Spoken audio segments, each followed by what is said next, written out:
اتنا آمین کہ آپ کے دائیں بائیں والے سن لیں کافی ہے، اینف ہے۔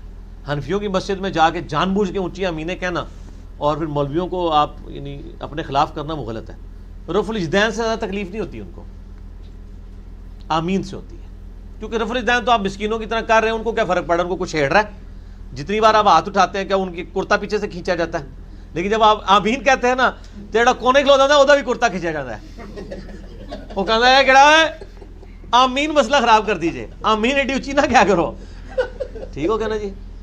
میں آپ کو اپنا پرسنل مسئلہ بتاؤں، آج سے تقریباً کوئی 7-8 سال پہلے کی بات ہے، میں فیض آباد اڈے پہ ایک مسجد ہے دیوبند مومباتی، دیوبند مومباتی فرض نماز کے بعد دعا بھی نہیں کرتے، وہ ان کے پاس ہے مسجد۔ میں جناب ادھر کا جو مولوی ہے نا وہ بڑا سخت، ویسے تو دیوبندیوں کے اکثر مولوی ذرا سخت مزاجی ہوتے ہیں، بڑا ہولڈ ہوتا ہے ان کا کمیٹیوں کے اوپر بھی، تو وہ بڑا سخت مزاج مشہور تھا نا۔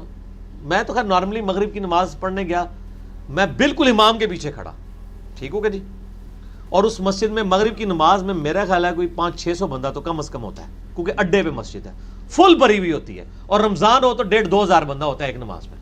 اس پورے ایریے میں ایک مسجد ہے یا سڑک کے پار دوسری بریلویوں کی مسجد ہے، وہاں جانے کے لیے بڑا تردد کرنا پڑتا ہے۔ تو میں یعنی نماز تو ساروں کے پیچھے چکے پڑھ لیتا ہوں، تو نماز مغرب کی نماز پڑھ کے جب سلام، اچھا میں نے آمین کبھی بھی شرارت والی نہیں کی، شروع سے ہی میری عادت ہے کہ میں ایک نارمل آمین کہتا ہوں۔ تو میں نے یعنی آمین کی، وہ سلام پھیرتے ہی مجھے کہتا ہے یہ آپ نے آمین اونچی کیوں کہی ہے؟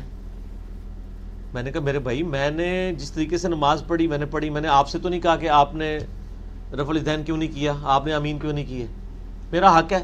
یا تو آپ مسجد کے باہر لکھ کے لگا دیں کہ صرف دیوبندیوں کو اجازت ہے نماز پڑھنے کی، یہ تو نہیں لکھا ہوا۔ تو میں تو اسی طریقے سے جس کو میں سنت کے مطابق بخاری مسلم کے ساتھ سمجھتا ہوں، میں نے اس کے مطابق پڑھی ہے۔ کہتا نہیں دیکھیں وہ سورہ فاتحہ، سلام پھیرتے ہی سپیکر لگا ہوا ہے، سینکڑوں لوگ سن رہے ہیں اور میرے ساتھ بحث کر رہا ہے وہ، ٹھیک ہے نا جی۔ کہتے دیکھیں نا جی وہ سورہ فاتحہ دعا ہوتی ہے نا جی، تو دعا ہوگی نا کافی، آپ کو ضروری اونچی آمین کہنا ہے، میں جو اونچی دعا کر رہا ہوں۔ میں نے کہا دعا کے بعد آمین کہنا بھی تو سنت ہے نا، ٹھیک ہے نا جی، تو میں نے تو بہت زیادہ اونچی نہیں کی ہے۔ اچھا میں نے کہا یہ بتائیں کہ سعودیہ میں تو سارا چندہ سعودیہ یا دیوبندیوں کو دیتا ہے یا اہل حدیثوں کو؟ میں پھر سیدھا ہو گیا نا، میں تو پہنچ نہیں، میرے کو مرغے دی کی لاتا ہے چنڈا۔ میں کہ آپ چندہ نہیں لیتے سعودیہ والوں سے؟